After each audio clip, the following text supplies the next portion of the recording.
하나님의 사랑이 같이 찬양하시겠습니다. 하나님의 사랑이 당신의 삶 가운데 가기를 축복합니다. 하나님의 은혜가 우리 가운데 가득하길 기도합니다. 하나님의 사랑이 당신의 삶 가운데 가기를 축복합니다. 하나님의 은혜가 우리 가운데 가득하길 기도합니다. 다시 한번 하나님의 사랑이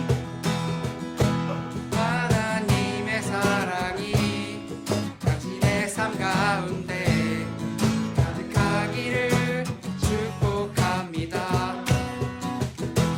하나님의 은혜가 우리 가운데 가득하길 기도합니다. 가득하길 기도합니다. 가득하길 기도합니다.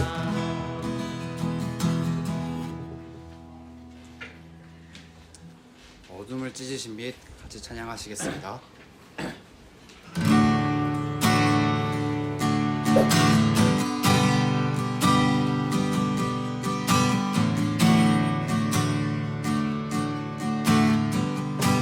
어둠을 찢으신 한 줄기 빛이 우리에게 임했네. 그 아름다움이 영원한 나라에 우리를 초대하네. 그 아름다움에 우리 살아가네. 이미 완성하고 이루신 당신의 영광, 하나님 나라 우리 모두 함께 이뤄낼 주의 나라.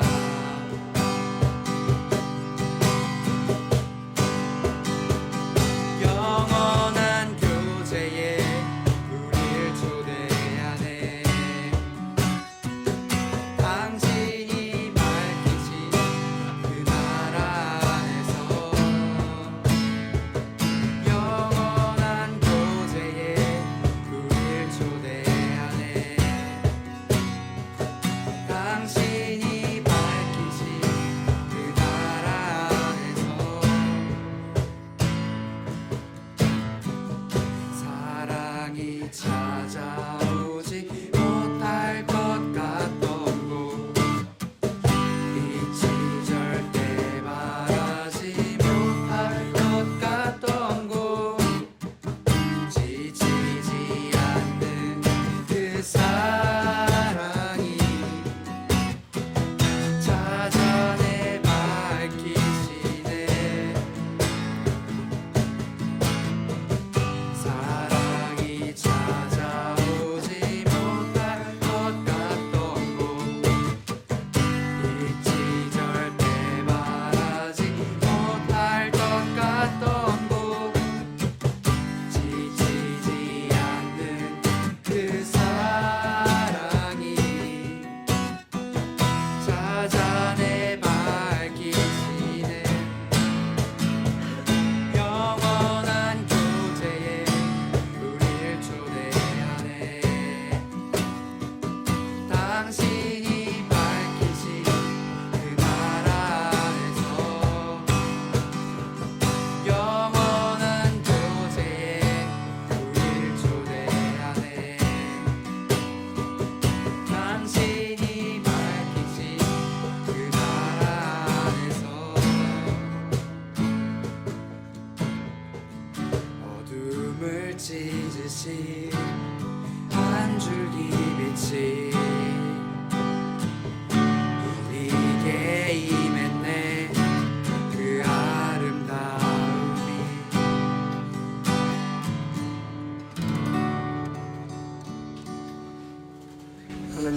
감사합니다. 학교 생활 중에도 점심시간에 나와 예배 드릴 수 있게 해주시니 감사합니다.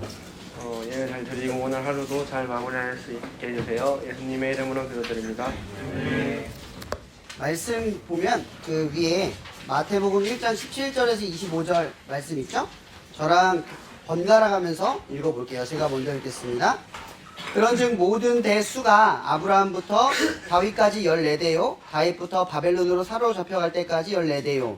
바벨론으로 사로잡혀간 후부터 그리스도까지 14대더라.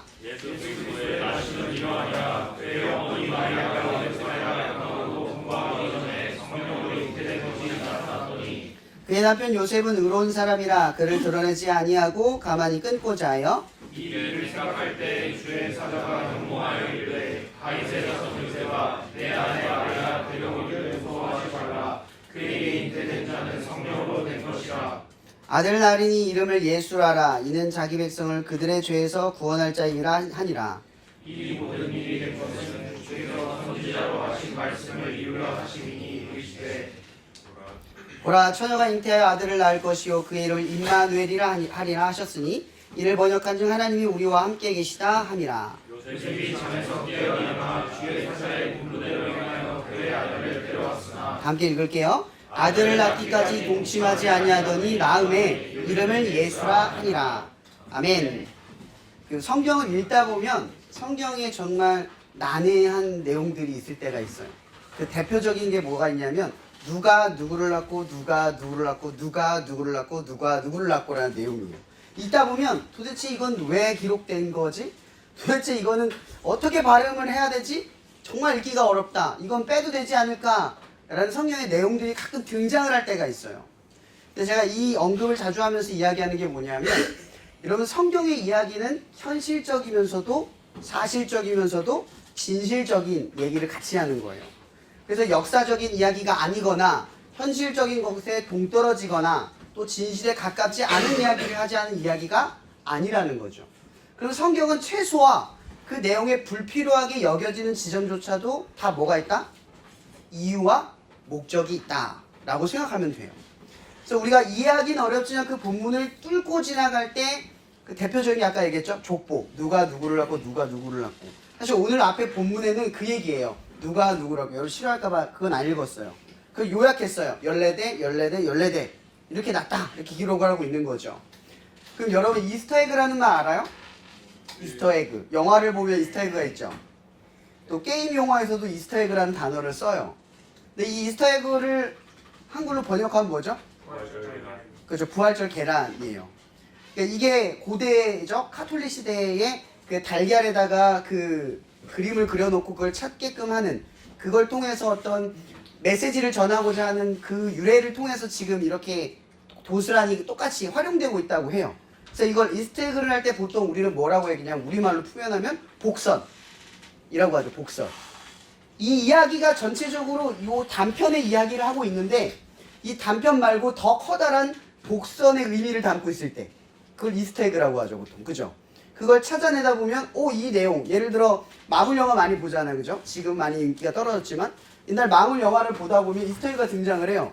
뭐 예를 들어서 이걸 만든 작가라든지 또 이걸 구성했던 어떤 사람의 의미를 부여한다든지 해서 이 세계관보다 더 큰 의미의 확장을 하고 있어요.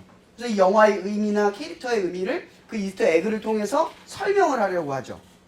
자, 그래서 이스터에그라는 것은 가보면 창작자의 의도가 숨겨져 있는 거예요. 마찬가지로 이 마태복음이라는 이 복음서는 복음서를 보통 우리는 이렇게 불러요. 공관복음서라는 말을 하는데 좀 말이 어렵잖아요. 공은 그냥 공유할 공. 그러니까 하나의 관을 갖는데 세 개의 복음서가 있어요. 마태, 마가, 누가가 있는데 이 마태, 마가, 누가를 하나의 복음서라고 이야기를 해요. 이걸 합치는 거예요. 이야기는 서로 달라요. 같은 예수님의 이야기를 증언하고 있는데 스토리나 내용이나 지점들이 달라요. 가령 예를 들어서 마태복음에서는 산상수훈을 어디서 했냐면 산에서 했어요. 말 그대로 산. 마찬가지로 팔복의 이야기를 마가복이나 다른 복음서에서 어디서 얘기했냐면 배 앞에서 했다고 설명을 해요. 자, 이 이야기는 성경이 틀린 게 아니라 예를 들어서 예수님이 하신 말씀이 저도 설교를 전하잖아요. 같은 설교만 전할까요?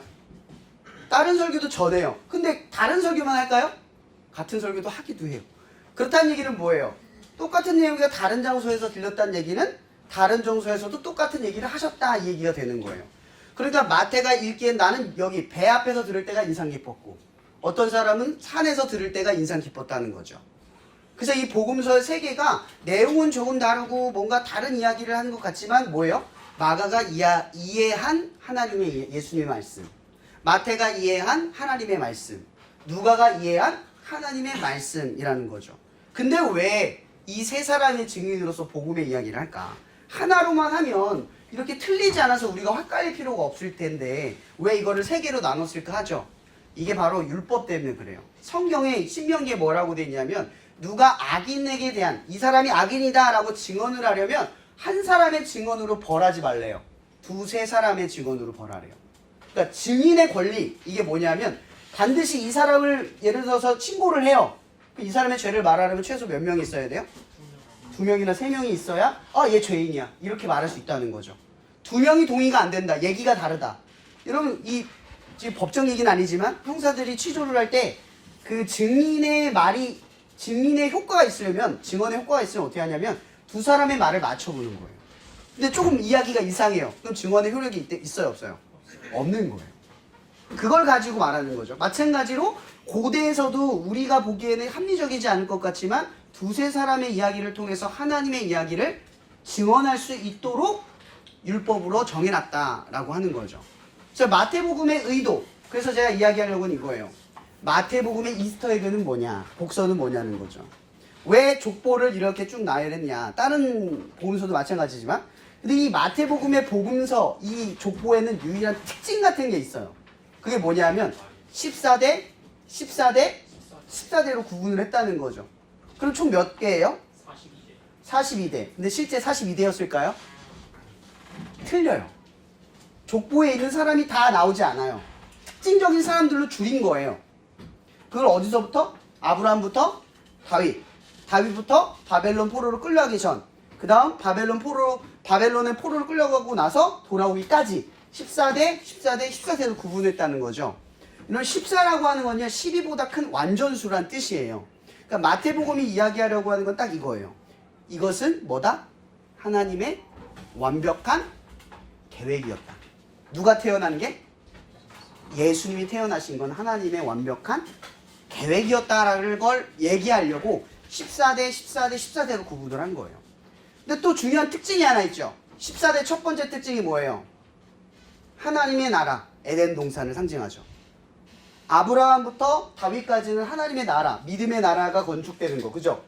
완벽한 하나님의 약속과 언약이 성취되어 있는 마치 에덴 동산에서 선악과와 생명나무를 부여하셔서 내가 너희를 사랑한다. 너는 이 동산에서 마음껏 지내라 라고 했던 그 약속과 똑같아요. 그래서 완벽한 세상을 의미할 때. 근데 그 다음 뭐예요? 다윗부터 바벨론 포로예요. 이게 뭐냐면 바벨론의 심판을 의미해요. 그러니까 이건 뭐냐면 에덴 동산이 뭐 때문에 깨졌어요? 뭐 때문에 깨졌어요? 죄 때문에 깨져. 죄. 그 죄가 뭐예요? 아담과 하와로 시작하는 거죠. 그리고 가인과 아벨로부터 이어지는 거예요. 자, 그래서 이게 뭐냐면 아담과 하와가 죄를 짓자마자 쫓겨났어요? 아니요. 점점점 죄를 지면서 하나님과 멀어지기 시작했어요. 마찬가지로 다윗 때부터 바벨론 포로에까지 심판이 바로 왔어요? 바로 온 게 아니죠. 그들이 하나님으로부터 점점 멀어지기 시작하면서 심판이 오기 시작을 한 거죠. 많은 시간들이 지난 거예요. 근 500년이 지나가 버린 거죠. 그 시간이 지나고 나서 멸망을 했어요. 그 다음 뭐예요? 이야기는 여기서 끝나지 않아요. 멸망이 아니야. 바벨론은 어디예요? 심판의 장소잖아요. 그죠? 근데 거기서 그리스도 대까지래요. 그리스도는 뜻하면 메시아, 구원자라는 뜻이에요. 그러니까 이들을 구원한다. 구원하는 자가 오기까지 14대가 마지막에 남아있는 거예요. 그러니까 마태복음이 이야기하고 있는 서사는 뭐냐면 하나님의 나라, 하나님의 자녀라고 하는 것이 여러분에게 주어졌고 그러나 우리는 죄와 연약함으로 인해서 하나님과 멀어져 버렸고 근데 이것은 우리의 자력으로 해결되지 못하기 때문에 누가 오셔요? 예수가 오셨다. 이 뜻이에요. 마태복음은 이 하나님의 완벽한 계획을 족보를 통해 이야기하는 거죠. 근데 이 족보의 특징, 제가 자주 언급하는 게 있는데 뭐냐면 여기에는 하나님의 완벽한 계획에 불완전한 인간의 이야기가 스토리가 섞여 있어요.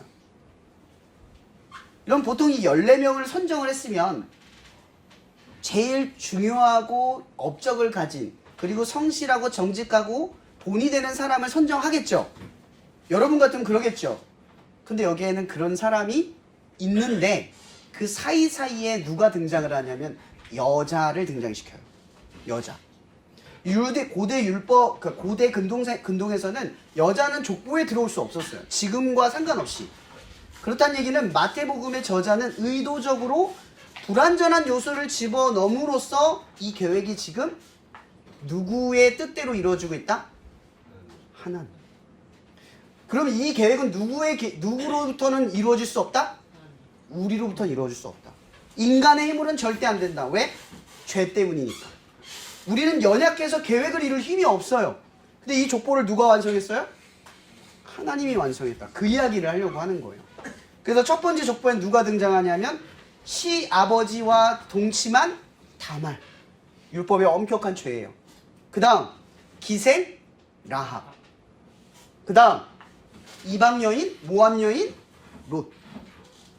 그 다음 누구예요? 십계명을 어겨서 부인으로 맞이한 밧세바. 그리고 끝으로 예수를 잉태하여 나신 처녀로 임신하여 세상의 시각에서 죄가 된 마리아. 이런 불완전한 요소를 하나님이 이 마태복음이 일부러 집어넣었어요. 14대 14대 완벽한 틀이 있는데 그 틀 안에 이 계획을 완성할 수 없는 불협지점을 집어넣은 거예요. 왜일까요? 왜일까요? 이건 두 가지를 이야기하는 거예요.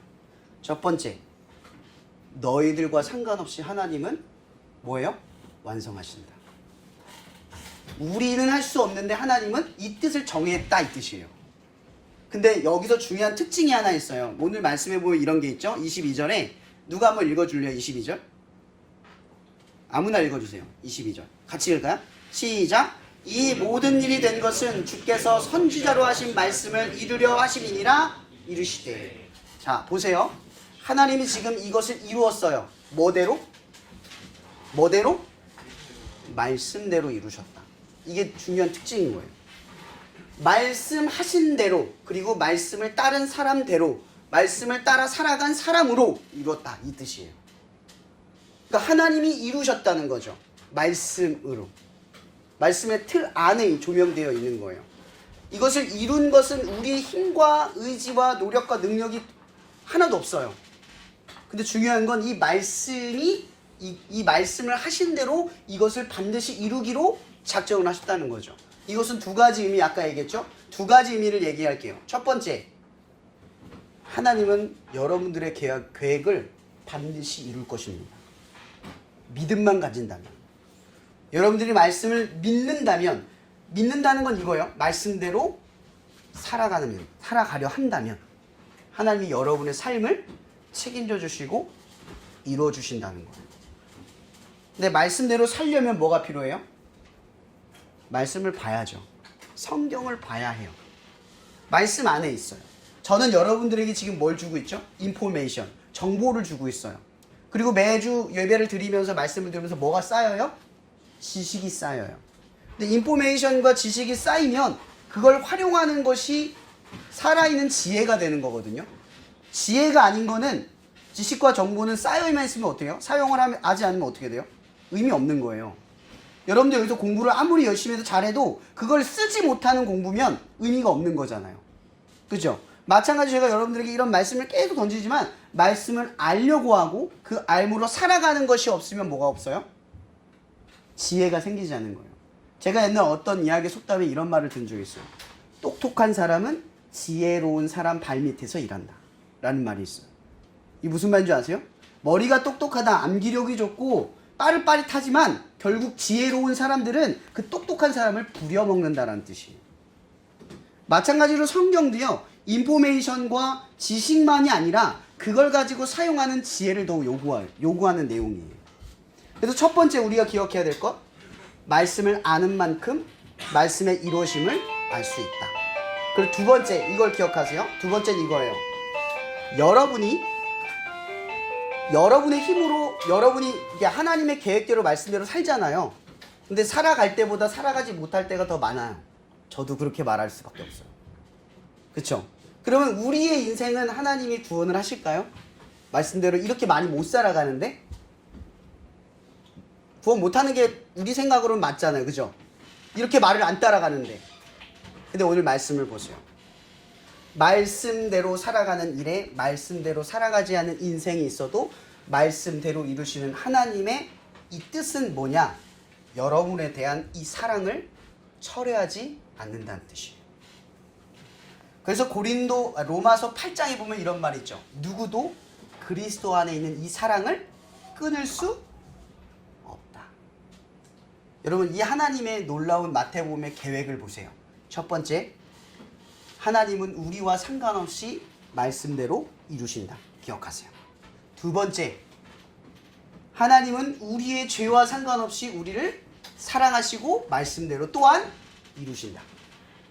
그래서 여러분들에게 요구되는 결단 단 한 가지만 부탁드리고 싶어요. 조금 더 호기심이 생기신다면 말씀을 보고 더 이해하는 성숙한 여러분들이 되기를 축복할게요. 기도하고 마치겠습니다. 사랑해 주님 감사합니다. 오늘도 하나님의 말씀을 듣고 나아갑니다.